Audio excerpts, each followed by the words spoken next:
Hello, madam. Hey, dude, how are you? Have a seat, love. How are you doing? If you're a woman in business and you've got a strong personality, men go, she's ball-breaking. And we're scared about... And I kind of want to show you that that's not the case. Don't we, Eric? Whatever you say, Mary. Tell us what's been the change generally on retail, because we're talking about all retail here. Of course. Yeah. I think there's been a massive change. I mean, it's a really interesting question because nobody's actually started that from that space. So when I was asked if I would go into doing TV programmes to save independent shops, it was at the time when the supermarkets were at their height.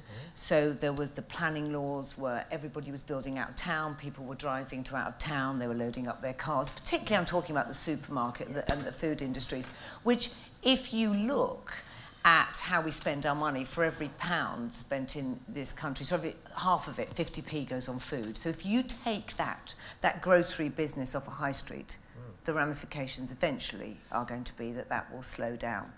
So at that time, there were lots of independents, but it was more how can you compete with the big boys. The internet wasn't even in the mix.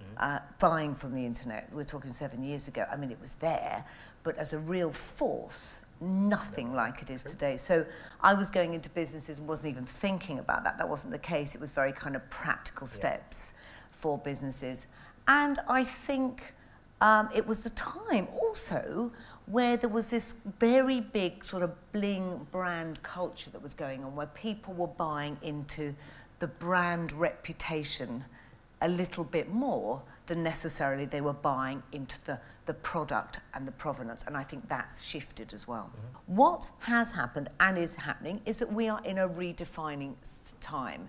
The internet has had a huge impact on that, but so have other things and the way we are living our lives. And that's why what this conference is about today as well is we have to understand how people are living their lives and what they want from their lives. So it's not just about selling, it's understanding how you connect what you have as a business, not only making it relevant to that consumer, but understanding how people are living their lives. We've got to look at businesses like Net-a-Porter, which has done a phenomenal job on that. And sometimes I would look at a Net-a-Porter site to buy an outfit and think, actually, I'm getting a much greater understanding of that product and how it looks than I do when I go into a store. I might see it on some old mannequin was twisted with an arm this way, or a sales assistant who doesn't care and is not going to talk me through the details. The techies with all these kind of youth looking at you because you look like a youth guy who's a techie guy who's going to know his stuff and will be online and wanting to be stimulated, and they're creating all the time.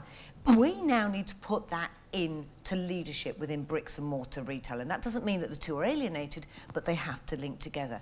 And I think what's going to come out of this is much more creative ways of doing business, because we have to. Because that's going to be the only way we are actually going to inspire customers. There's some businesses that are setting themselves up as just showrooming, which is, they're so cool. There's a place I was in Melbourne, Sneaker Boy, and it's just these dudes selling sneakers, every type of design sneaker. And it's like a tube-shaped building, isn't it? It's mad, like it's fabulous. And they're all like, these guys are hanging around like, yeah, and they're all huge and tall. You know a lot of people like this, Mary. I do, I love them. I'm hanging in there with them thinking, God, I feel old-fashioned. And they're all these kind of dudes, and like all the kids are in there just touching and feeling and looking and trying on this stuff. And they're imbibing the energy. It's like being in a kind of skater park. They were all just imbibing it. But nobody goes up, they'll send it to you, you can pick your size, you can go back home, buy it online. But in that time, you're looking, you're feeling, you're touching, you're trying on different ones, and then you go away. So it's totally showrooming. The online is going to be the way that we do our life every day. It's going to become the mundane. So therefore, when we go out for a trip to the shops, whatever reason that is, that has to be not only a buying experience, that has to be a social experience. So we need to put that at the heart of what we're doing. When I speak to people who are very active in their communities, what comes over is you need sort of 1, 2 or 3 people really to drive it and not to give up, but they need to be people of what I'd call people of substance who normally have businesses to run as well. So I've got even more admiration than I would have that they run their own business, but then, as you did, find time to do something just for the general good. I mean, I think some of the bid areas are going quite well. But it needs somebody who can actually go to the council and say, listen, lads or lasses, we're important, and you work for us, not the other way around. Totally that. The charity shops, they get a rate rebate, so they only pay 80%, they get 80% off, so they pay 20% basically of what others pay. So I said, okay, you've got a high street and you've got 3 or 4 charity shops on there. Why doesn't the local council say, no, we don't want another charity shop, so we're going to take 2 of those shops and we're going to give that same rate reduction to a new business, or a business that is really needed as an anchor business to kickstart. It's the most simple possible thing. I've been saying the same to central government. All they have to do is put it online so that every town can access it. Every town can access all the learnings that have gone on across the country. And I think we'd see already something like 100% increase. What sort of customer, to use a terrible word, what sort of customer engagement do you like as a consumer, Mary? What kind of gets your vote? What makes you go back somewhere? What makes you go away from somewhere? I forgive anyone, anything, if there's great people in the business that even acknowledge you. Just the most simple, just smile, acknowledge, hello. I think we forgive anything. I think one of the great businesses is Pret. I talk about that. The service absolutely in Pret is that they will always try and acknowledge you very, very quickly. How many times have you ever been in a cafe or whatever and they're like that? They must know there's a bloody counter there, there's people going to be there, but they don't turn around and you go, and they don't even turn around. It's the most stupid, most basic, fundamental. I'll tell you a funny story, because I was doing a show and I was looking at this fast fashion industry, and there were these girls on the fitting room and they were literally like this. This is how they, and when you do stand up all day in a shop, it's a killer, but they were like that. And the people would come to try on garments, and they would just have 3 garments. You go, 3 garments only? And I said, why are you saying 3 garments only? She said, in case they steal, which was a nice premise.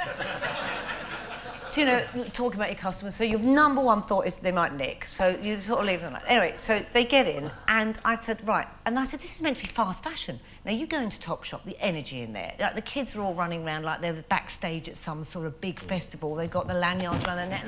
Like, music's pumping. Drives me around the bend. My daughter's like, yo, and tuned into it. And I used to work for Topshop before I went to Harvey Nicks. I was their head of marketing. And I loved that moment when you went on the shop floor in the morning and said, welcome to Topshop Radio. Boof, the first piece of music went on. And I was like 22, and you're like, whoa, whoa, give it some. And that energy is right through there. I'm going to finish this story. So anyway, I go to my producer and I said, listen, this will be really funny. I'll get the fast fashion girls who are not fast, and let's put them in a fast food environment like a Pret and see what that energy, because I believe if you get that energy in a workplace with the right music, with the right environment, it just feeds the soul of these people, and we'll put them behind the counter. So anyway, my producers came back and said, oh, he won't let you film in there. And Justin met, I said, what? So I rang him up. I said, what the hell? Give me a break. Why won't you let me film? I'm always talking about how good your bloody business is. And he said, oh, Mary, and he said, I don't want you to sort of, really look at what my training is and how I get my staff. I said, why not? He said, have you ever heard the old adage, the higher the monkey climbs a tree, the more you see its backside? I went, no, but what does it mean? And he went, well, the higher, more successful you get, everybody's trying to work out and you can see your little bare bum, and you just don't want to show that to people because everybody then tries to analyse your business. He says, I don't really have a training thing. He said, I only have one rule. I employ happy people. The most simple things. And I think it's looking at the culture of your business and seeing what is the culture, how do I want to be looked after?